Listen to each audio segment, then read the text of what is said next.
Bismillahirrahmanirrahim.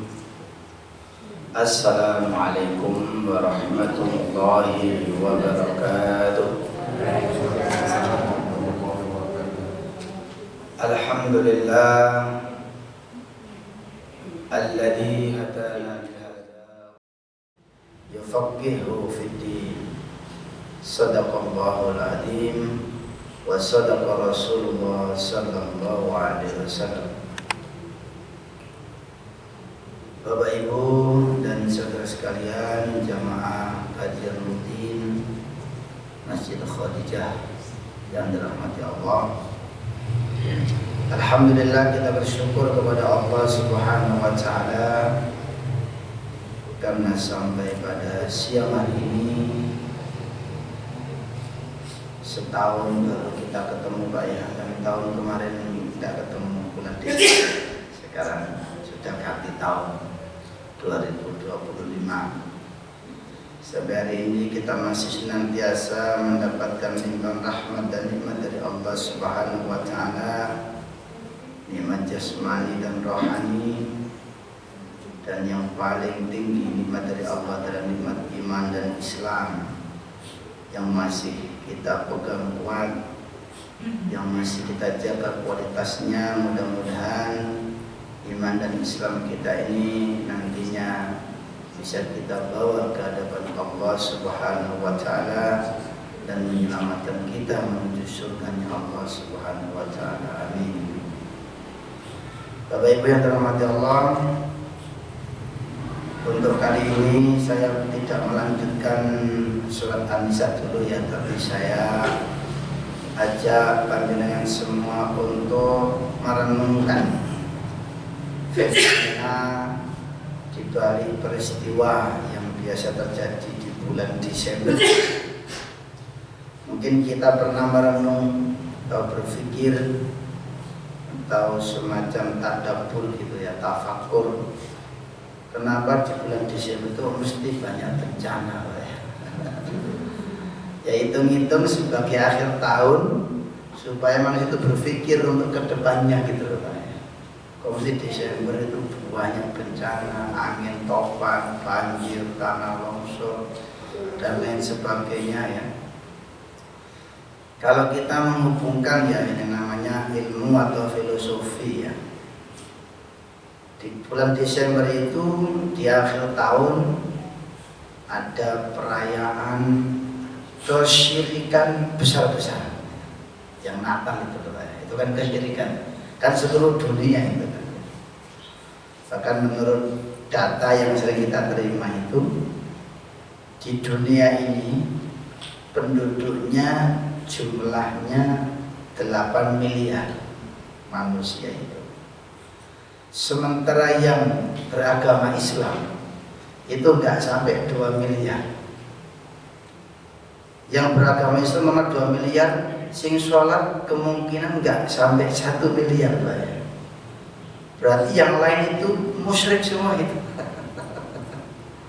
Dan itu secara sah diperingati setiap akhir Desember. Makanya kalau kita lihat itu sudah menjadi tradisi mereka yang mungkin mereka itu menyebutnya syariat. Maka di sini saya sebut apa? Fenomena perayaan Natal. Kenapa saya sebut fenomena? Ya karena hakikatnya bukan syariat. Jadi selain agama Islam itu palsu, bohong. Ini untuk kita Pak, bukan untuk mereka yang dikira menghina mereka ya. Beda. Sebab untuk kita harus kita kuatkan akidah kita.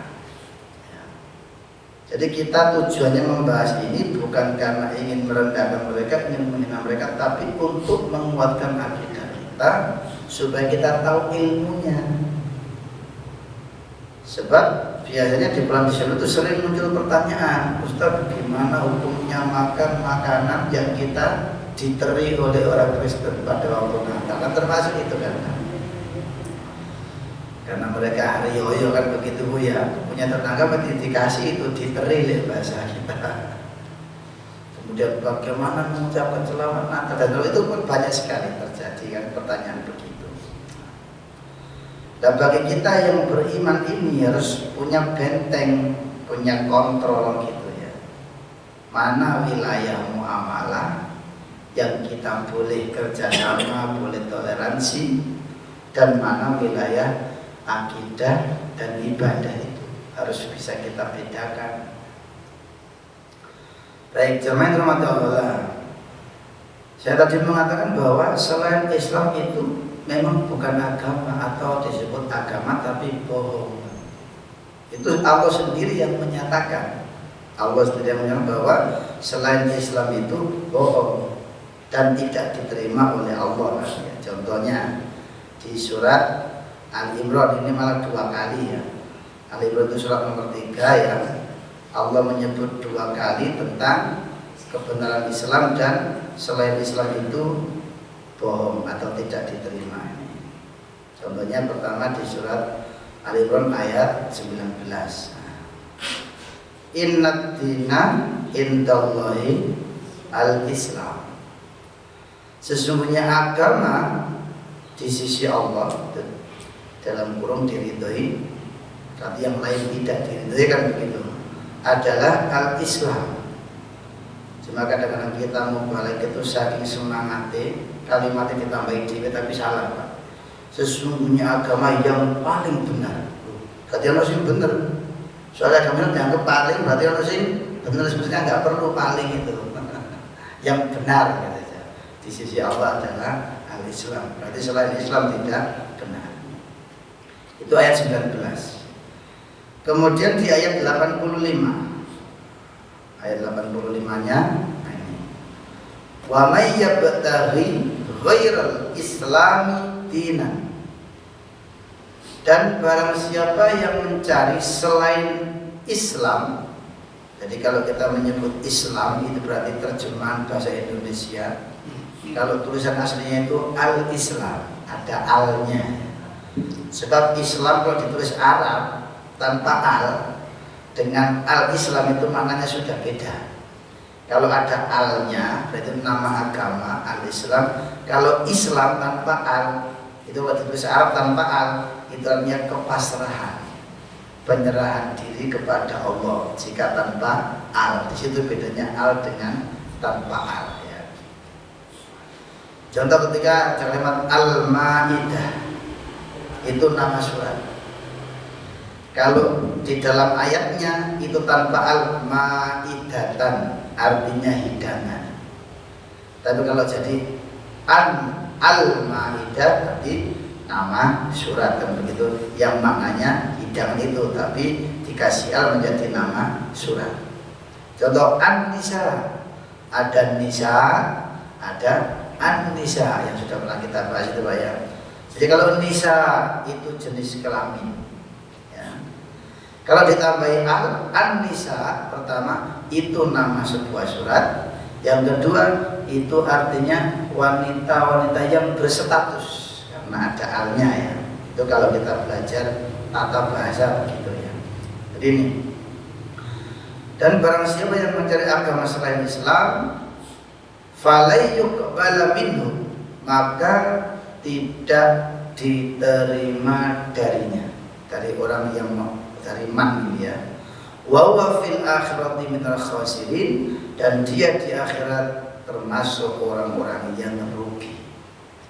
Jadi kalau beragama selain Islam di dunia itu di dunianya aman Pak. Karena apa ya? Karena diakui oleh masyarakat, oh itu agama Kristen. Kadang malah orang mengatakan wong Kristen luwih apik timbang wong Islam. Kadang-kadang ada yang ngomong begitu Pak. Atau kata wong Islam gimana sih ngomong, iku lho Mas yo gak salat. Koyo rezekine lu wancam lho Pak. Ya Gusti Allah sergap lho. Rezekine Senin Kamis. Ya kadang-kadang itu ujian Pak ya. Memang kadang-kadang sekilas tidak ada hubungannya Pak. Kenapa? Orang kafir, orang mukmin, ini podo-podo boleh duite, ya oleh Allah tidak dibedakan. Allah itu Maha Rahman, Maha Pengasih.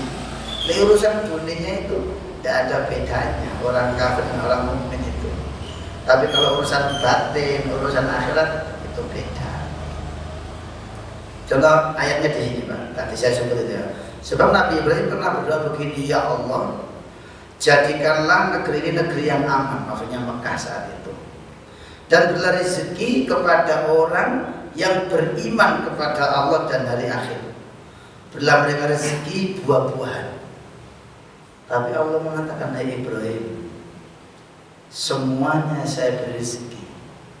Namun bagi orang kafir, mereka saya beri rezeki sebentar atau sedikit di dunia, nanti di akhirat aku paksa mereka masuk neraka. Itu di Al-Baqarah ayat 126 kalau tidak salah sebentar ya. Ini. Jadi Nabi Ibrahim itu pernah berdoa, seakan-akan doanya itu pilih kasih gitu Pak, Ibrahimnya itu ya, tapi oleh Allah dijawab langsung. Ini. Wa id qala Ibrahimu, dan ingatlah ketika Ibrahim berkata dalam bentuk doa di sini ya. Kelihatan ya ibu-ibu dari sana ya.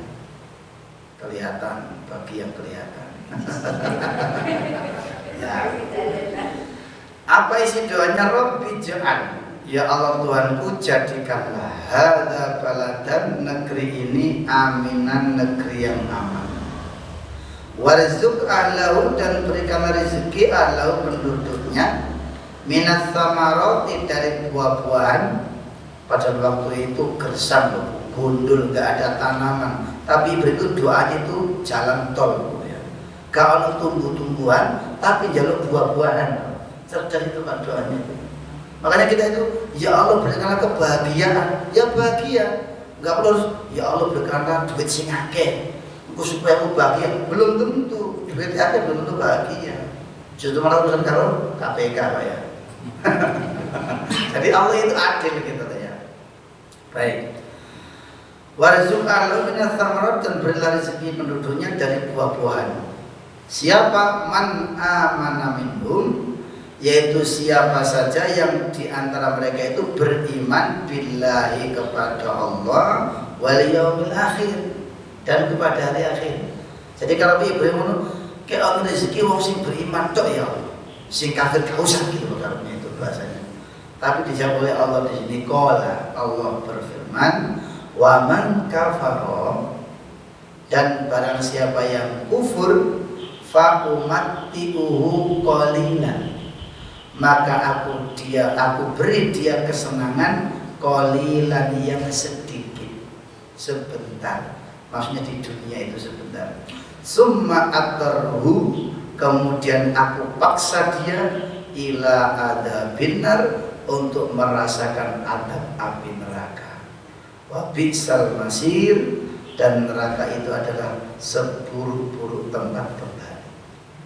Jadi di dunia itu kalau urusan dunia, sugih miskin itu apa jare nyambut kawin gitu loh Pak ya.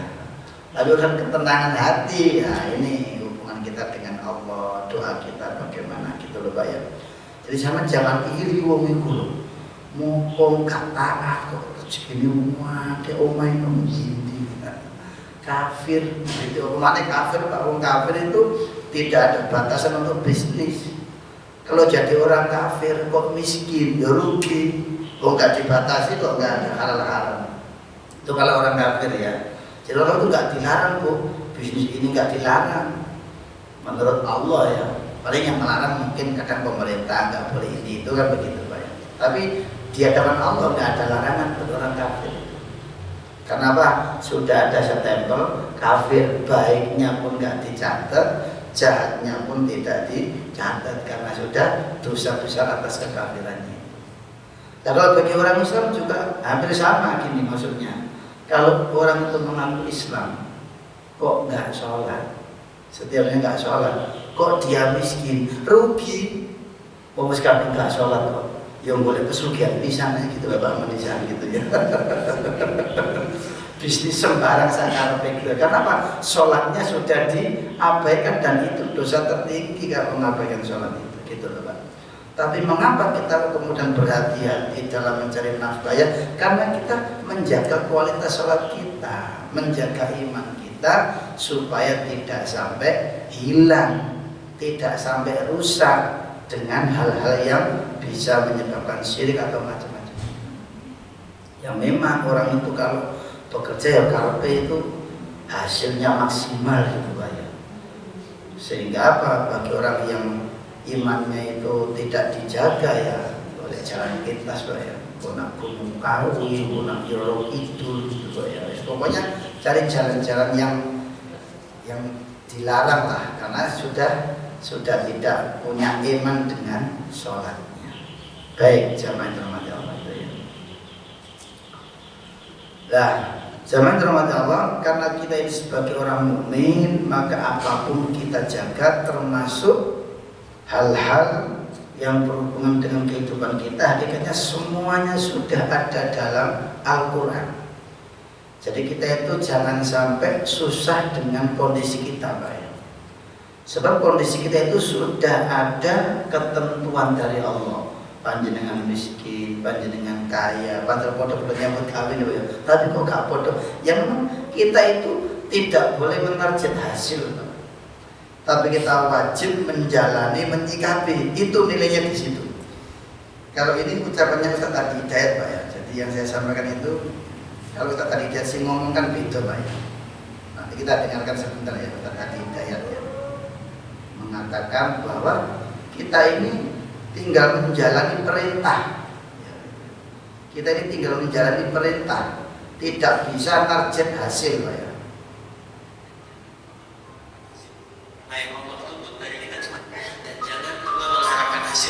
Karena yang Allah tuntut dari kita cuma ikhtiar. Allah tidak menuntut hasil. Orang yang terlalu banyak menuntut hasil, maka dia akan larut dalam kekecewaan dalam hidup. Ingat baik-baik, yang Allah tuntut ikhtiar. Di situ ada pahalanya, di situ ada kenikmatan, bukan hasilnya. Hasil hanya Allah yang menentukan. Jangan pernah campur tangan pada apa yang menjadi hak Tuhan. Cukup lakukan apa yang menjadi kewajiban kita. Ya, saya ulang lagi ya. Dan jangan pernah mengharapkan hasil. Karena yang Allah tuntut dari kita cuma ikhtiar. Allah tidak menuntut hasil. Orang yang terlalu banyak menuntut hasil, maka dia akan larut dalam kekecewaan dalam hidup. Ingat baik-baik, yang Allah tuntut ikhtiar. Di situ ada pahalanya, di situ ada kenikmatan, bukan hasilnya. Hasil hanya Allah yang menentukan. Jangan pernah campur tangan pada apa yang menjadi hak Tuhan. Cukup lakukan apa yang menjadi kewajiban kita. Nah, ngomong Ustaz tadi jadi kan mantep, Pak ya. Ustaz Zainul Hidayat mungkin beda ya. Jadi kita itu ini menjalani proses.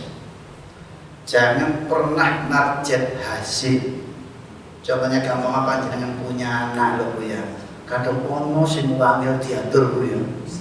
Nah itu panjenengan tetap aja ikhtiar. Bagaimana cara menyikapi, subuh dibangunkan, waya sholat dielingno dan seterusnya. Dia mau atau tidak, urusan dia dengan Allah, kita tetap mengingatkan gitu loh. Kok kata dia bila itu bukan urusan kita. Jangankan kita, Nabi Nuh itu loh Pak ya, kalau pelajarannya kan di situ. Nabi Nuh itu istrinya kafir, anaknya juga kafir. Tentunya ada istri yang lain yang manut, cuma yang diberikan contoh itu yang kafir gitu loh Pak ya. Sebab anak Nabi Nuh bukan Kan'an saja gitu ya, tapi yang diviralkan di Al-Quran itu kan yang Kan'annya itu. Sebab kalau melihat riwayat yang lain, anaknya Nabi Nuh itu para nabi juga, ada Ham, ada Syed, ada Yafis atau siapa itu juga dari keturunan Nabi Nuh gitu ya. Cuma yang dicontohkan oleh Allah adalah anak yang kafir. Bukan berarti Nabi Nuh gagal, tapi Nabi Nuh tentunya sebagai seorang nabi sudah maksimal dalam mengarahkan, mendidik. Ya, kita juga begitu. Sekali lagi, yang dituntut oleh Allah, yang dinilai oleh Allah adalah prosesnya, ikhtiar kita.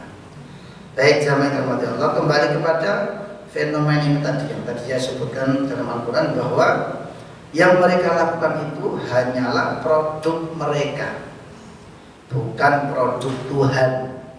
Bahkan Tuhan mereka pun bukan Tuhan banyak, tapi hantu kan begitu.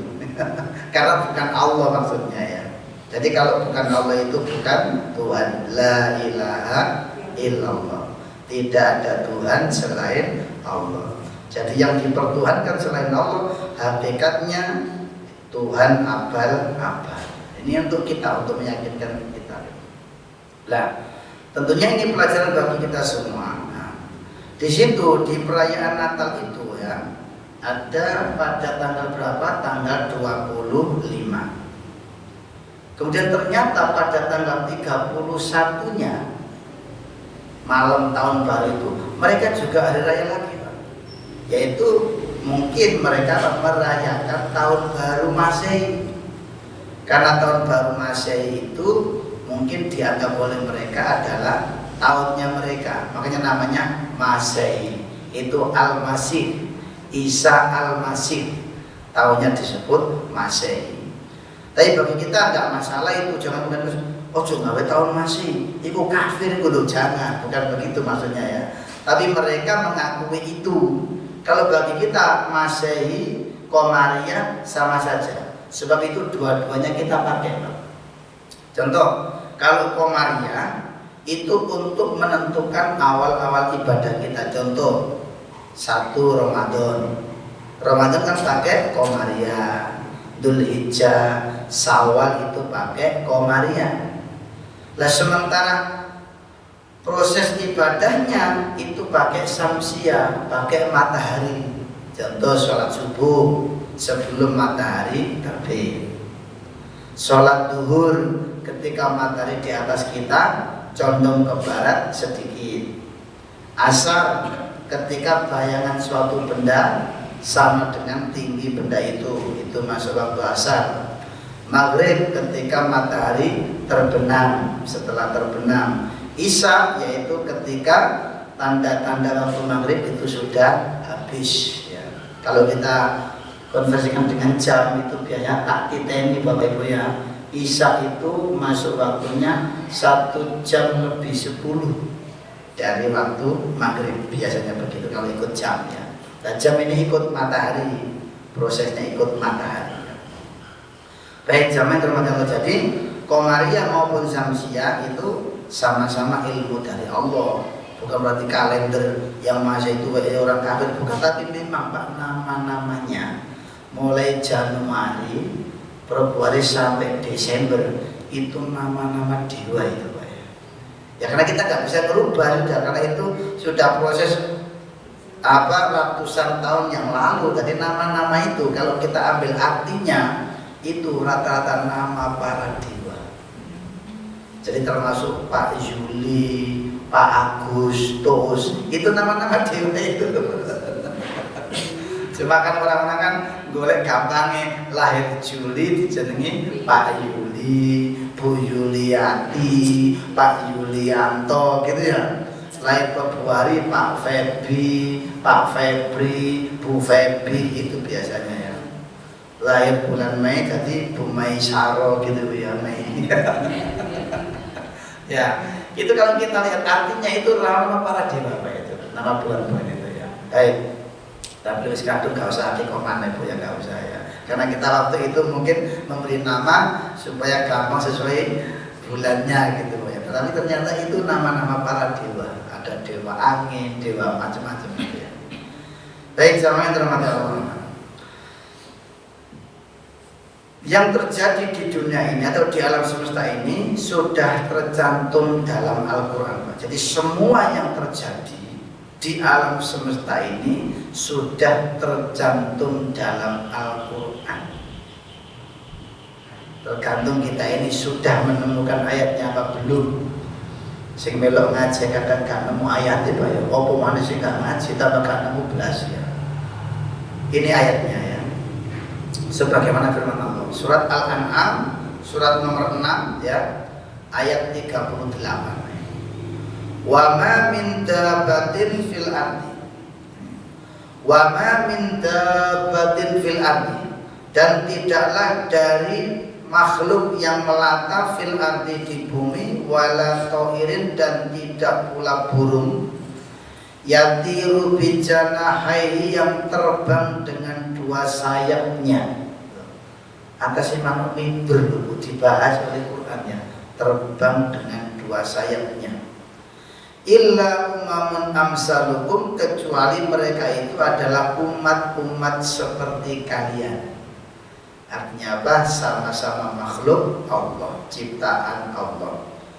Allah menyatakan ma farratna fil kitab min syai', tidaklah kami alpakan, tidaklah kami lewatkan di dalam Alkitab Al-Quran itu min syai'in dari sesuatu apapun. Summa ila rabbihim yuhsyarun, kemudian kepada Tuhan mereka akan dikumpulkan. Yuhsyarun kita sering nyebut namanya mahsyar. Jadi mahsyar itu tempat berkumpul. Hasyara berkumpul, yahsyuru berkumpul, yuhsyaru dikumpulkan. Tempatnya namanya mahsyar, tempat berkumpul. Tapi wong Jawa dasarnya kurang mantep ya, nek gak ditambahi padang. Jadi ini padang mahsyar. Padang itu tambahan kita, aslinya mahsyar ditambahi padang mahsyar. Karena ada tambahan padangnya, lek berarti ke mahsyar, lek ngarepe ditambahi berarti hilang jadi masakan padang. Gak usah tambahi mahsyar. Wong Jawa memang begitu, senangannya nambah-nambah supaya mantep gitu loh Pak. Dan jenenge Bu Khadijah, Bu Aminah, Bu Fatimah, Bu Maryam ya, Bu Aisyah, gak mantep kok tambah ya kok Siti loh. Siti Khadijah, Siti Fatimah, Siti Aisyah, Siti Maryam gitu ya. Sampai-sampai saya itu pernah kultum habis tarawih itu waktu di Malang itu di Jalan Jombang, di ada masjid kecil. Di situ ada bapaknya ketua PDA waktu itu, PDA Malang, almarhum orangnya. Saya menjelaskan tentang Maryam. Saya nyebut Siti Maryam. Habis turun dari mimbar langsung dilungguhno saya. Karena orang tua ya ingin nuturi cucu gitu mungkin ya. Mas, tadi kalau saya menyebut Siti Maryam itu, oh nota ayatnya nyebut Siti Maryam itu. Saya paham. Oh ya udah ada Pak. Itu kan orang Jawa nyebutnya. Kalau pengen Bu Sayyidati, nyonya mulia gitu. Kalau laki-laki Sayyid, Sayyidina itu loh ya.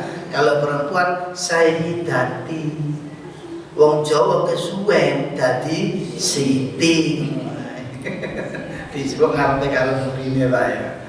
Jadi kalau Sayyidat itu artinya nyonya yang mulia. Tapi kalau dadi Siti menjadi apa buatnya? Lemah loh. Beda kan ya. Baik, itu filosofinya mungkin ya.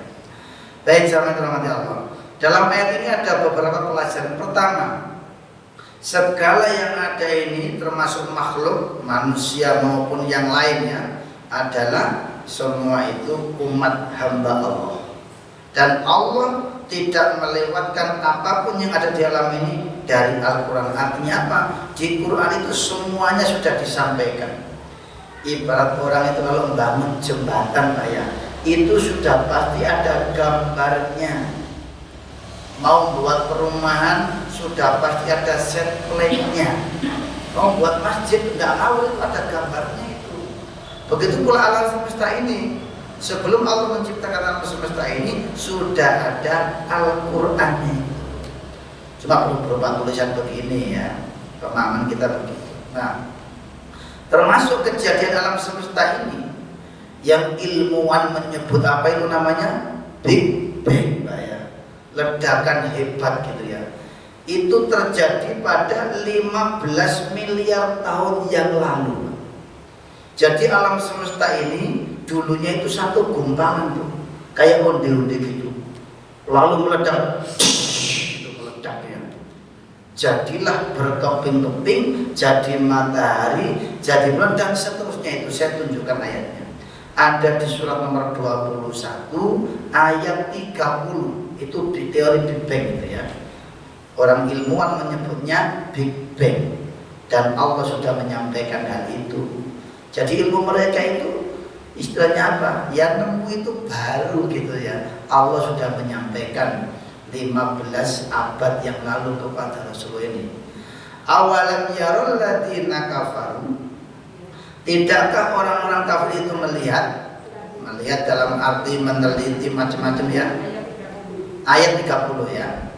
Annas samawati wal arda, sesungguhnya langit dan bumi itu kanata dahulunya rotqon, sesuatu yang padu, Fafataqna, lalu kami pisahkan huma keduanya.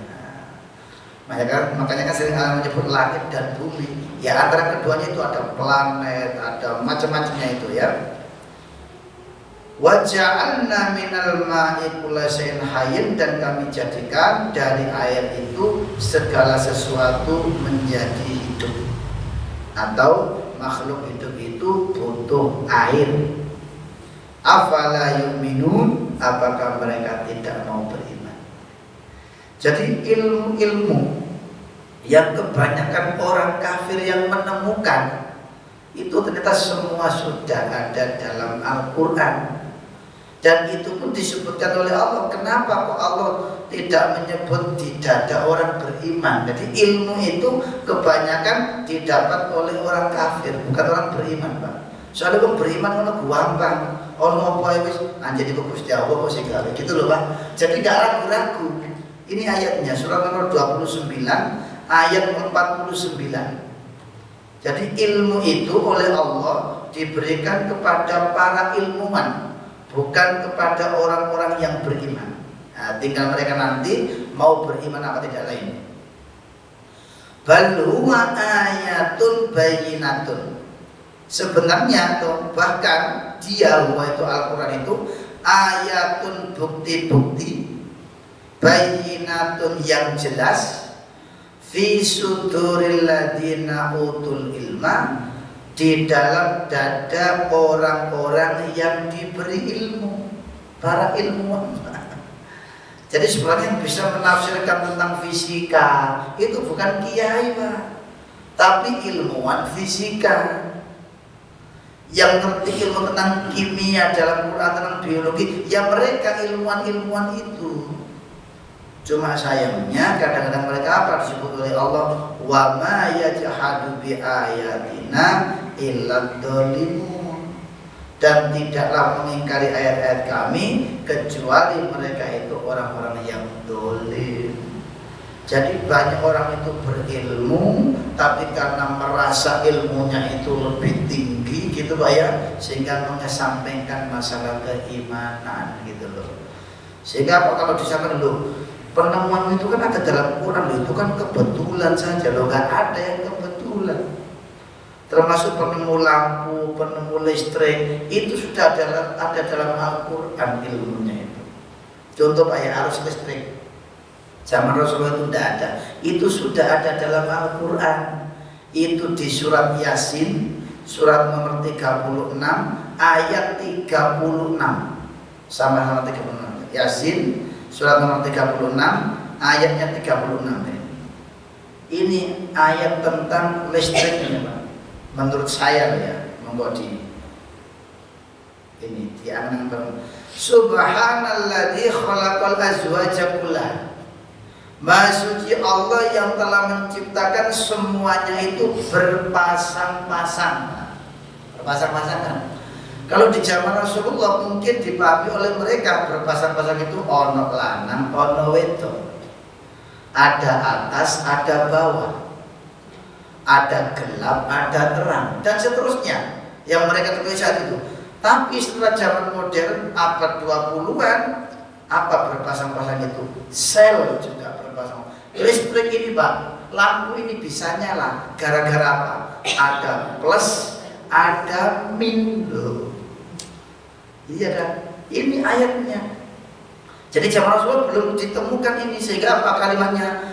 Wa mimma la ya'lamun, dan termasuk dari diri mereka dan yang belum mereka ketahui saat itu.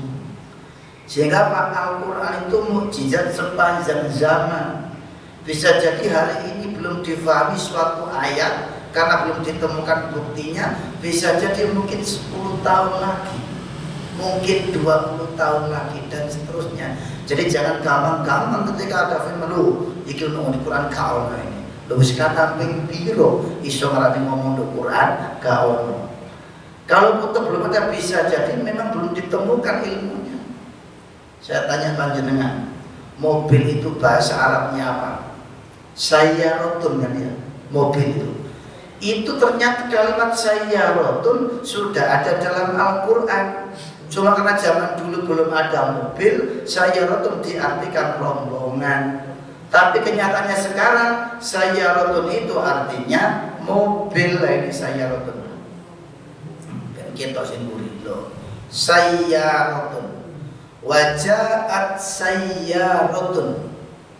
Padahal ayat ini turun 15 abad yang lalu zaman Rasulullah tidak ada mobil. Tapi sekarang sayyaratun artinya mobil. Karena turun saat itu dia tinggal apa? Kemudian datanglah kelompok orang-orang musafir. Saya di sana musafir, bawa mobil apa ke jalan?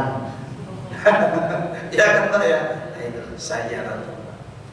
Jadi Quran itu mukjizat sepanjang masa. Beda dengan mukjizat Nabi yang lain, ya.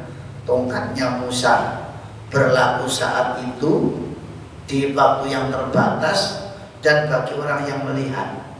Yang tidak melihat belum tentu percaya. Mau sore tongkat di sebelah lautan karena nggak melihat langsung. Tapi kalau Al-Quran, walaupun kita nggak berada di saat itu, maka tetap kemukjizatannya akan ditemukan sepanjang masa. Lampu ini kan ada dalam Al-Quran kan, saya sampaikan, mungkin ada yang belum tahu ya. Surat nomor 24 ayat 35 tentang lampu ini, bola lampu ini loh Pak ya, tentang bola lampu. Biar kita semakin mantap dengan hebatnya firman Allah ini. Allahu nurus samawati wal ardh. Kita baca terjemahnya langsung ya biar cepat ya. Allah dalam tanda kurung pemberi cahaya, dalam kurung ini ya. Aslinya Allah itu cahaya langit dan bumi. Perumpamaan cahaya Allah yang dirinci ya adalah seperti sebuah lubang yang tidak tembus. Nah, lampu ini Pak. Bola lampu ini lubang yang tidak tembus, nggak ada udaranya. Ini sampai bolong ini nggak bisa nyala itu lampu ini. Ya. Lubang yang tidak tembus. Berikutnya, yang di dalamnya ada pelita besar. Ada lampu yang bisa nyala, ada sinar gitu kan ya, pelita besar. Pelita itu di dalam tabung kaca. Kaca itu seakan-akan bintang yang bercahaya seperti mutiara yang dinyalakan dengan minyak dari pohon yang banyak berkahnya. Kalau zaman dulu kan belum ada listrik Pak ya, sehingga apa diketahui apa maksudnya di sini? Namanya listrik, namanya minyak itu apa? Dari pohon-pohon fosil-fosil yang terpendam di bumi kemudian menjadi jenengan pakai bensin, pakai pertama dari mana? Ya dari dalam tanah kan. Itu dari fosil-fosil makhluk yang lalu. Allah menyebut di sini dari pohon, istilahnya pohon zaitun yang tumbuh tidak di sebelah timur dan tidak pula di sebelah. Artinya apa? Di mana-mana ada. Yang minyaknya saja hampir-hampir menerangi walaupun tidak disentuh api. Daun api ini tapi bisa nyala kan begitu. Nah ini kan ilmunya orang-orang yang pinter ini ya, yang membidangi ini tentunya. Kiai ya bisa macam apa adanya saja, tapi jelas tadi itu digambarkan bagaimana bola lampu itu terbentuk dari ayat ini. Dan banyak lagi hal yang lain, termasuk kecepatan cahaya ya. Isra Mi'rajnya Rasulullah itu pakai teknologi bisa ketemu. Pak sering saya buat contoh, Rasulullah Isra Mi'raj itu diperjalankan, bukan jalan sendiri. Sehingga kalau kita pakai logika yang tidak beriman, tidak mungkin musuh satu malam bisa sampai keluar dari galaksi tata surya. Itu kan logika yang tidak beriman. Logika yang beriman gampang. Kalau ada semut di sini ya, semut di Kendal Kaya itu, isu-isu ngopi bareng kancane. Semut ya, saya contohkan semut ya. Bareng mari ngopi buyar, terus sore-sore mari asal, semutnya kumpul mana cerita. Mas, aku mari toko Tugu Monas. Delok Tugu Monas indah sekali. Semut kancane ngomong, kok ini gak lindur kan?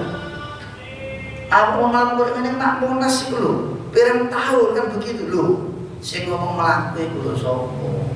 Aku nak Tugu Monas itu ngandel jakete Pak Yaya. Pak Yaya itu pergi ke Jakarta lewat Abdurrahman Saleh. naik Citylink ke Jakarta. Dari Jakarta Pak, nyampe Jakarta Pak ya, keliling Tugu Monas, jalan-jalan, saya di jaketnya situ, saya tidak turun. Nah setelah keliling, Pak Yaya pulang lagi ke Kendal Paya, dan saya ketemu sampean semua ini. Tak cerita nih, aku teko Tugu Monas gandol jaket, makanya ngomong nih gandol jaketnya Pak Yaya ojo. Sama kan, Rasulullah SAW itu bukan jalan sendiri, tapi diperjalankan. Yang memperjalankan itu yang maha segala-galanya gitu loh Pak. Nah, ilmuwan menemukan kecepatan cahaya itu berapa? 300.000 kilometer per detik. Per detik loh itu. Kalikan 1 jam berapa detik? Sudah ketemu itu kecepatannya.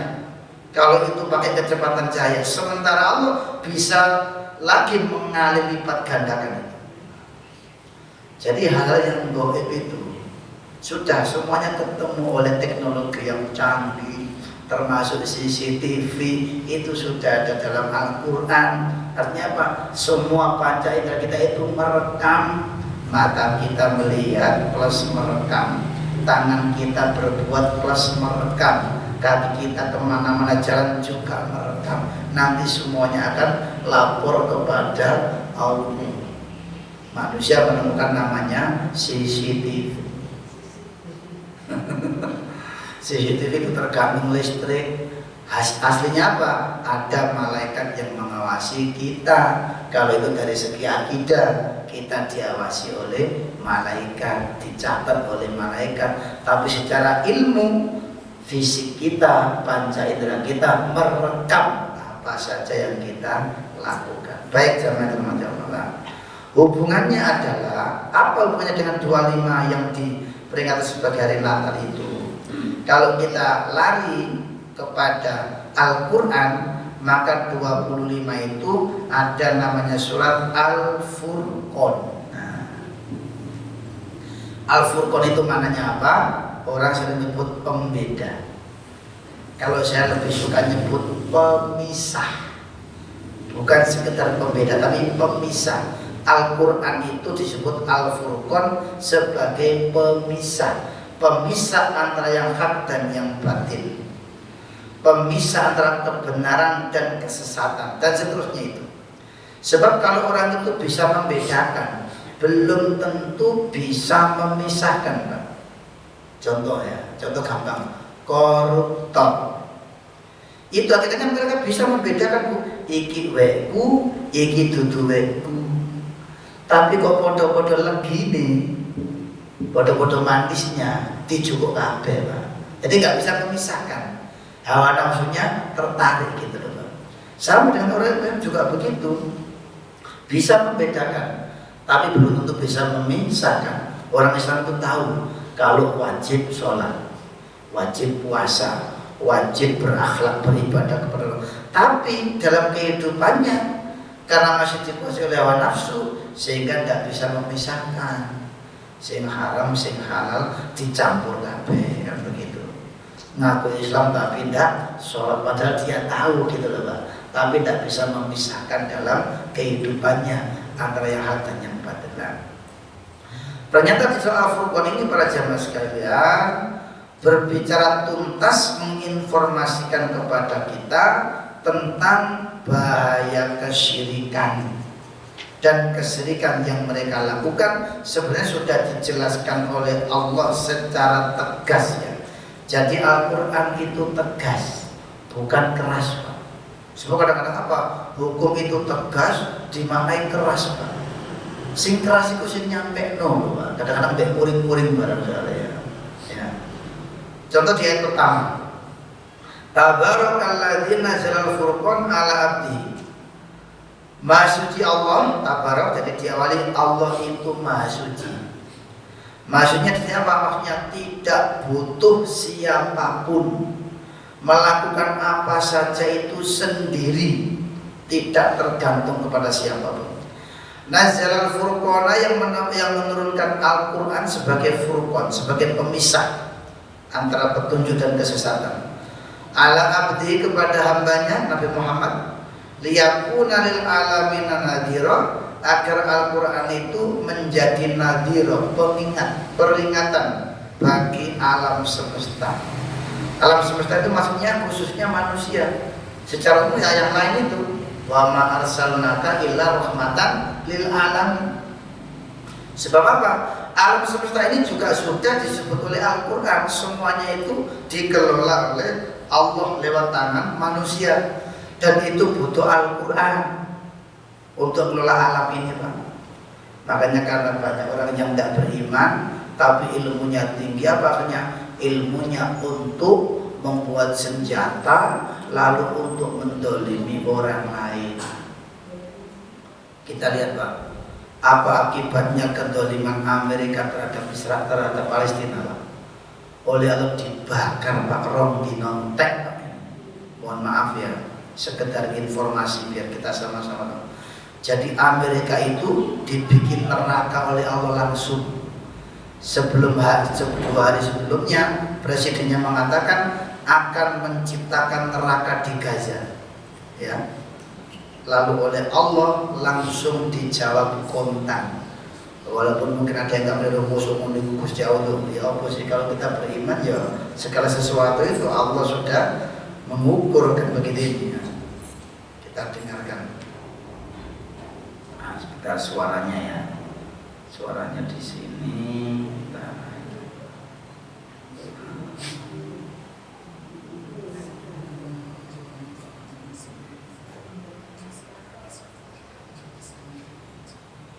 Kemudian Allah menjawab dengan kebakaran yang melanda wilayah karena adidaya itu dikurung hidup-hidup dalam kubangan api. Rabu, 8 Januari 2025, 2 hari setelah Presiden terpilih, Donald Trump akan menjadikan Timur Tengah sebagai neraka jika sandera Israel 40L terdiskaikan tepat.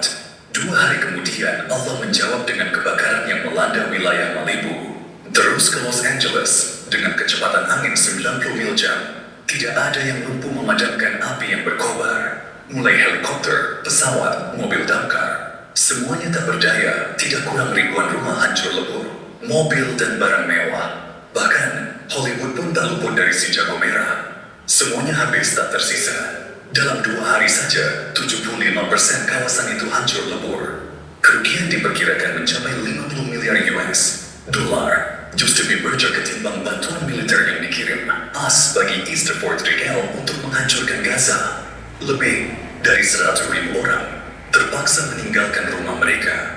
Sebelumnya, wilayah Carolina dan Florida dihantam badai yang juga meluluh lantakan kedua wilayah itu. Carolina dikenal sebagai basis pangkalan udara militer alias SAS yang digunakan mengirim bom-bom ke Gaza. Sedangkan Florida adalah tempat tinggal kaum Yahudi dan pendukung Yahudi militan. Dua-duanya hancur lebur. Kini disusul oleh Los Angeles. Allah berfirman, Inna rabbaka labil mirsad. Dari gaya bahasanya itu bukan orang Indonesia, tapi pakai terjemahan langsung ya. Jadi orang bahasa Inggris langsung diterjemah, muncul bahasa Arab, langsung ke bahasa Indonesia. Jadi menurut informasi ya, Donald Trump itu presiden terpilih yang baru itu mengatakan akan membuat neraka di Gaza. 2 hari kemudian Allah langsung ngirim angin campur api. Nah inilah ya. Jadi hakikatnya kalau orang itu benci dengan orang Islam, benci agama Islam, hakikatnya mereka itu sama dengan benci kepada Allah, langsung melawan Allah gitu Pak ya. Baik. Jadi kalau orang itu musyrik, kalau tidak memusuhi terang-terangan ya tidak ada masalah sebenarnya, karena itu wilayah akidah Pak ya. Terserah ente kan begitu. Tapi wis kafir memusuhi, ya tentu kita semua kan berdoa kan Pak ya kan. Ya Allah, hancurkan orang kafir, hancurkan orang zalim kan begitu. Tentu mereka yang memusuhi kita, memusuhi Islam, nggak mungkin kalau kita mendoakan hancur kepada orang yang tidak memusuhi kan. Baik. Ayat berikutnya, alladzi lahu mulkus samawati wal ardh. Dialah Allah, miliknya lah kerajaan langit dan bumi. Walam yattakhid waladan. Nah ini. Dan Allah tidak mempunyai anak. Allah tidak menjadikan anak. Artinya apa? Tidak ada Tuhan selain Allah, sebagaimana yang dituduhkan oleh siapa? Yahudi maupun Nasrani. Yahudi itu menuduh Allah punya anak. Siapa namanya anaknya Allah menurut Yahudi? Uzair. Sementara menurut Nasrani, anaknya Allah bernama Al-Masih. Ini ya. Wa qalatil yahudu, orang-orang Yahudi berkata Uzair itu anak Allah, putra Allah. Wa qalatil nasara, sementara orang Nasrani berkata Al-Masih anak Allah. Ya, menuduh apa ini? Artinya apa? Menistakan Allah gitu. Wong Allah kok dianggap punya anak. Artinya apa? Orang itu kalau punya anak itu artinya apa? Butuh kerjasama, butuh sekutu. Makanya pernah ada yang berusaha menjelaskan kepada saya, Ustaz, maksud mereka itu Allah tidak beranak. Nah, terus gimana? Ngangkat anak, ya podo wae kan begitu kan ya. Seorang bos ngangkat anak buah, itu artinya apa? Untuk bisa kerja sama. Lah Allah tidak butuh kerjasama itu ini.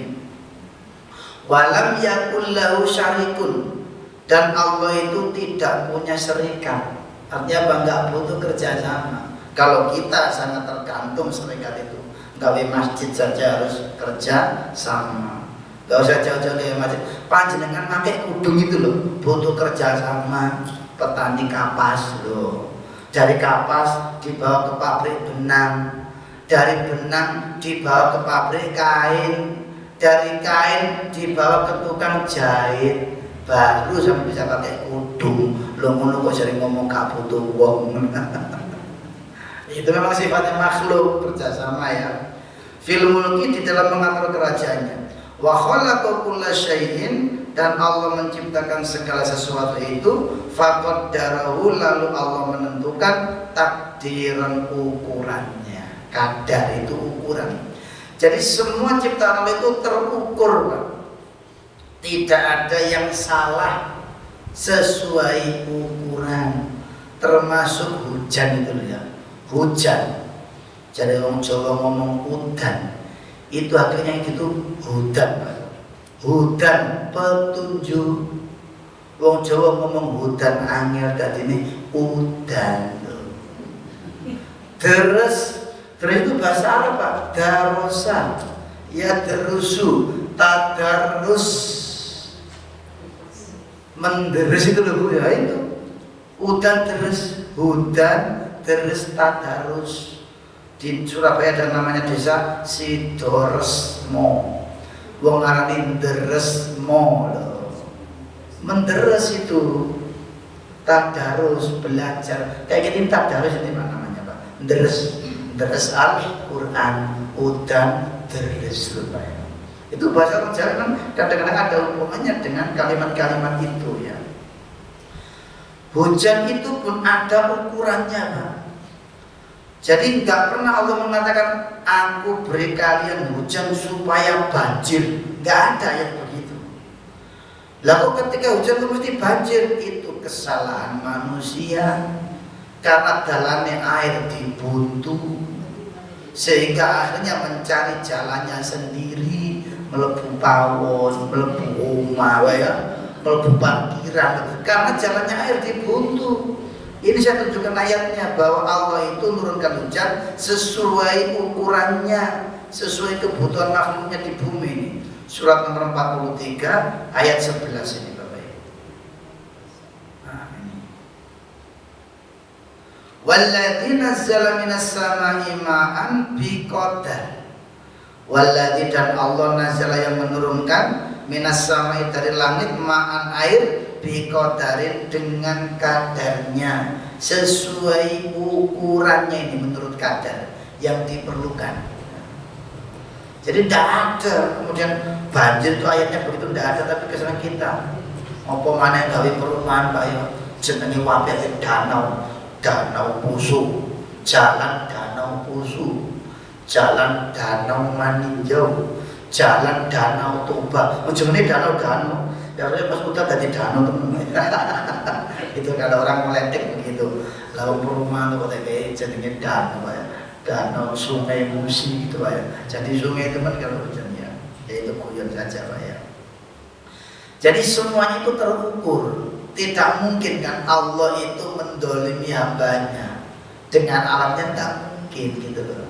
Sehingga ketika ada bencana alam itu akhirnya apa? Alam itu tunduk dengan perintah Allah, menjaga keseimbangannya. Jadi seperti air itu kan seimbang tuh ya. Boleh keseimbangannya. Nah, jalannya dibuntu ya otomatis mencari jalannya sendiri kan. Baik. Nah.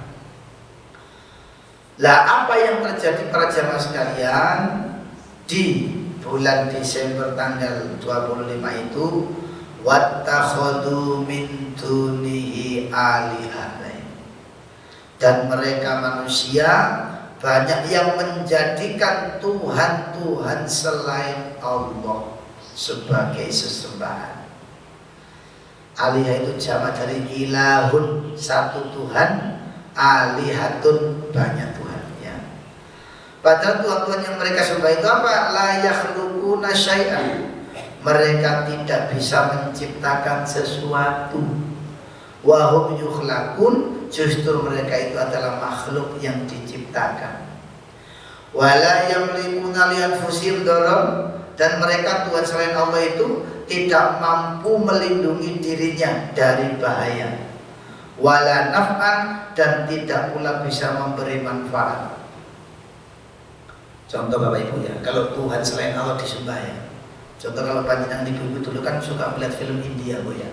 Ono Dewa, Dewi Kwan Im gitu ya. Atau Dewi Durgandini. Atau Dewa Hanuman disembah Bu ya. Lah dewanya itu dibawa masuk ke rumahnya. Jawabannya supaya apa? Omai penuh berkah gitu ya. Tapi ketika rumah itu kebakaran, kira-kira dewanya melayu dewi apa dipelayu? Di pelayu sing nyembah malah melindungi dewanya bro. Makanya ada kasus unik itu Umar bin Khattab ketika sudah menjadi muslim yang taat, menjadi orang mukmin itu ya. Suatu ketika itu sering ditanya oleh sahabat yang lain. Umar itu kalau noleh ke kanan itu menangis Pak. Noleh ke kiri ketawa.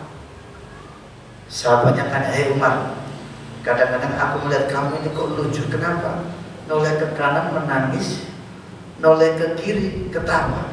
Ada apa?"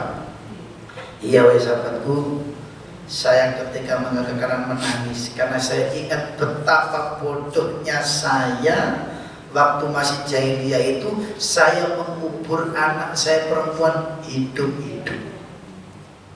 Betapa bodohnya saya. Itulah yang membuat saya menangis. Dan ketika noleh ke kiri ketawa. Apa? Zaman jahiliyah ketika dia masih kafir pernah membuat Tuhan, Pak. Tuhan yang disembah itu dari roti. Pas aku lapar tak makan Tuhan itu. Jadi saya mengetawakan kebodohan saya. Jadi Tuhan itu saya sembah, kalau saya lapar tak makan Tuhan itu dari roti itu. Itu Umar ya. Jadi Tuhan-Tuhan selain Allah itu seperti itu sifatnya, tidak berkuasa apapun ya, tidak mampu apapun. Wala yamlikuna mautan, tidak bisa membuat atau tidak bisa mematikan, wala khayatan, dan tidak bisa menghidupkan, wala nusyuran, tidak bisa membangkitkan. Baik, berikutnya, karena namanya orang kafir itu kan sepanjang masa ada Pak ya. Wa qala alladziina kafaru, saat itu ya, orang-orang kafir di zaman Rasul itu mengatakan, in hadza illa ifkun, Quran ini hanyalah kebohongan. Jadi mereka menuduh Quran yang dibawa oleh Rasulullah itu, firman Allah itu, dia anggap kebohongan. Iftarahu, yang diada-adakan oleh Muhammad, wa a'anahu alai qaumun akharun, dan dibantu oleh kaum yang lain. Jadi para sahabat pengikut Rasulullah itu yang beriman dianggap oleh mereka kerjasama dengan Rasulullah membuat firman Allah palsu. Akhirnya Allah mengatakan apa? Faqad ja'udul mawazur, maka sungguh hakikatnya mereka itu mendatangkan kedzaliman dan dosa besar. Pada sebaliknya mereka lah yang berbohong. Bohong mengatakan Allah punya anak, gitu kan? Bohong mengatakan bahwa Isa itu Tuhan. Itu kebohongan mereka. Kita tunjukkan kebohongan mereka, Pak ya. Di surat nomor 61 ayat 7. Waman adlam, dijawabkan langsung dari ayat tadi. Waman adlam, dan siapakah yang lebih dolim mimman daripada orang iftaro yang mengada-adakan alallahi atas nama Allah al-kadiba, kebohongan. Artinya apa?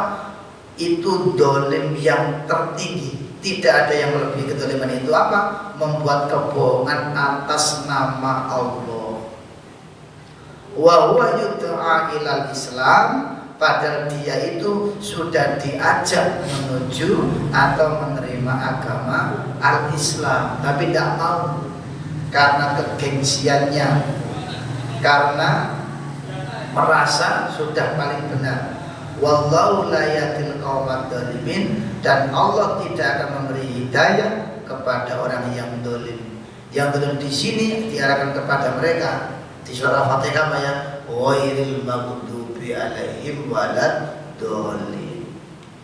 Sehingga ayat itu ada yang mengartikan atau memahami al-maghdub itu orang Yahudi, ad-dallin itu orang Nasrani. Ya, intinya sama-sama mereka itu sesat, dolim, dan dimurka oleh Allah Subhanahu wa Ta'ala. Ini untuk mengatakan akidah kita, Pak ya. Jangan boleh kerumuh wong Islam itu nyesat-nyesat wong Kristen. Nah, ya memang ayatnya begitu ya. Wong kita kan disebut domba-domba yang sesat, Pak. Kita tidak protes kok ya. Menurut mereka kita itu domba-domba. Wis domba sesat di sana. Namun kata saya, kalau kafir itu masih halus, Pak. Kafir itu artinya menutup kebenaran, tidak mengakui kafir itu. Bukan kasar, Pak, kafir itu. Bahkan orang petani itu disebut kafir kok, kufar, menutup. Wong tani kulit nandur, biji ya, buka tanah, kemudian ditaruh bijinya, ditutup. Itu bahasa Qurannya kufar. Kita tunjukkan ayatnya ya. Surat Al-Hadid, Pak. Jadi orang petani disebut kufar, Pak. Surat nomor 57 ayat 20 kalau tidak salah ya. Itu ada kalimat kufar, tapi artinya itu petani. Ayat 20 ini ya. Artinya petani kufar itu. Karena petani itu sifatnya apa? Mengubur. Nah ini kufar ya. Nah, ini kufarnya dia bukan orang kafir loh, Pak. Petani. Ini ya, tak kasih tanda ini ya. Coba kita baca terjemahnya ya. Ketahuilah bahwa sesungguhnya kehidupan dunia itu hanyalah permainan, penipuan ya, dan sesuatu yang melalaikan, yang menipu, perhiasan dan bermegah-megah antara kamu serta berbangga-bangga tentang banyaknya harta dan anak. Seperti hujan yang tanam-tanamannya mengagumkan para petani. Nah, ini Pak, petani. Ini ajabal kufar, yang membuat takjub al-kufar. Kufar itu petani. Maksudnya Pak, kalau nanam itu dibuka tanahnya, benih ditaruh, ditutup. Nah itu petani itu menutup benih itu, Pak. Ini petani. Nah, ini petani kufar. Baik, kemudian tanaman itu menjadi kering dan kamu lihat warnanya kuning kemudian hancur. Ini perumpamaan kehidupan dunia. Koyok ijo luyu-luyu. Kemudian orang itu tertipu. Ternyata yang hijau itu kemudian menjadi kuning, kemudian hancur. Itu surat nomor 57 ayat 20.